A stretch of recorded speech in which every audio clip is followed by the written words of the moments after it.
Who creates shots for her? Indiana Fever told how to get even more out of Caitlin Clark as injuries worries pile on pressure.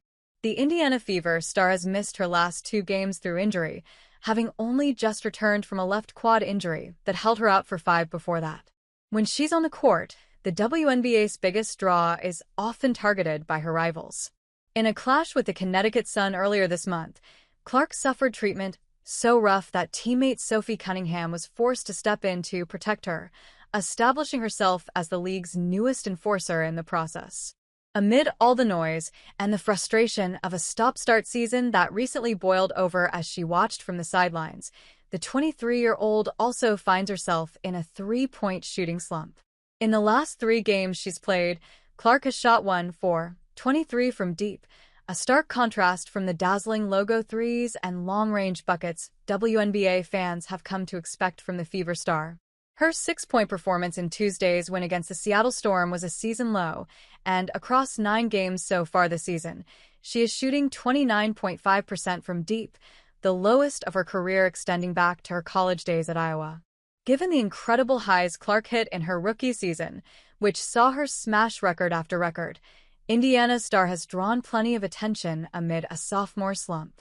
But WNBA legend Sue Bird believes there's a simple fix, and it comes from one of the Fever's new arrivals. Speaking after watching Indiana beat Seattle, the 13-time All-Star pointed out that Clark is tasked with creating her own shot on nearly every possession. "One thing I noticed is that it would be really beneficial for her if she had players around her who could create shots for her," Bird said on her Bird's Eye View podcast.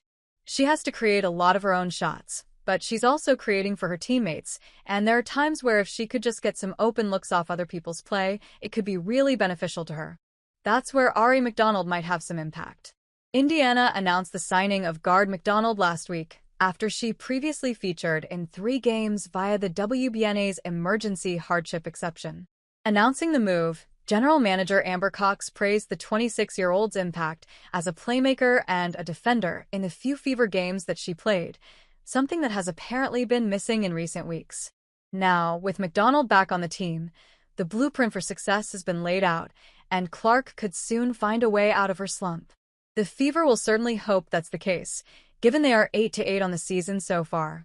Indiana did secure a 94-86 win against the Dallas Wings last time out, even without the injured Clark, but they will still be desperate to get their star on the court, and will need her back for the Commissioner's Cup Championship clash with the Western Conference leading Minnesota Lynx on Tuesday night. Head coach Stephanie White has insisted Clark is still day-to-day and should make her return soon. Anybody who's had some of these types of injuries understands that sometimes it's a process, White said prior to Friday's game against Dallas. She's a quick healer, and she's been doing everything she can to get back on the floor. "We just want to make sure we're hypersensitive to the big picture,"